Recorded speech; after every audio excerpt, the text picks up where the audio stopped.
Bueno, Natalia, ¿qué tal? Muy bien, Breide. Muchas gracias por invitarme. Pues quería empezar la entrevista preguntándote acerca de por qué crees tú que es importante que el sexo se deje de considerar tabú en la sociedad. Ya sé que mucha gente posiblemente de la que nos esté viendo pensará, bueno, si en la sociedad española ya no se considera un tabú, ¿no? Porque generalmente sí que es cierto que, sobre todo entre la gente joven, se habla de sexo muy abiertamente. Pero yo personalmente sí que sigo viendo igual incluso gente de mi generación que al hablar con sus padres pues siguen teniendo cierto reparo, cierta vergüenza. También es algo que se puede aplicar a otras sociedades, ¿no? Y quiero saber también pues tu punto de vista respecto a este tema. Pues la verdad es que es una lástima que la sexualidad siga siendo un tabú, porque lo es. Yo lo veo como entro en las aulas desde tercero de primaria, luego entro en las aulas en toda secundaria y luego también doy charlas en ayuntamientos, en centros cívicos, pues veo que la sexualidad sigue siendo un tabú.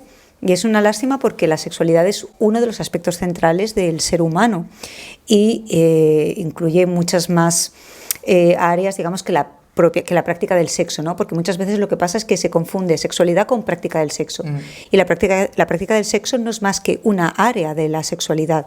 Y es más, cuando se habla de la práctica del sexo, enseguida se piensa en la penetración como única práctica, ¿no?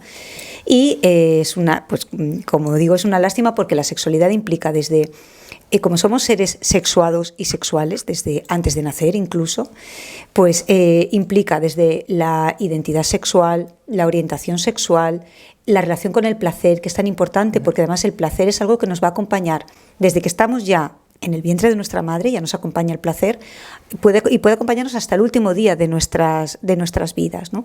Entonces, en muchos casos, y sobre todo marcados por las religiones, y en este caso por la religión católica, el placer es algo como que no está bien visto, ¿no? Yeah. Y es una se asocia el sexo con una finalidad reproductiva únicamente, ¿no? Exacto, ¿no? Y el placer hay que saber que es un regulador fisiológico que tiene un sentido de equilibrar nuestro organismo también, y el placer nos conecta con la vida también, ¿no? Bueno, y luego aparte también el placer no tiene por qué ser solamente sexual, hay muchos tipos de placeres en la vida, pero a mí me gusta mucho también potenciar o poner el foco en el placer sensual, que en muchos casos además este placer sensual, esta energía sensual cultiva tu energía sexual. Para aclararlo un poco, porque veo que a veces cuando hablo de esto hay como que me dicen, pero ¿cuál es la diferencia entre la energía sexual y la sensual? Pues bueno, la energía sexual es una energía de ir a hacer algo, ¿no? Es muy vectorial, ¿no? Es como cuando sientes sobre todo la maquinaria del deseo activa, como parece que hay que consumarlo, ¿no? Y el deseo sensual, la energía sensual es una energía que es más de estar, de ser, ¿no? Y que te da una gran sensación de fluir con la vida, que eso es algo que pues es muy benéfico, ¿no? Porque en esta vida en muchas ocasiones sientes como la diferencia entre tú y la vida, y esto causa dolor y sufrimiento, ¿no? Sí. Entonces, el cultivo de la sensualidad y por tanto también de la sexualidad, para mí es una de las mejores maneras de conectarte con la vida.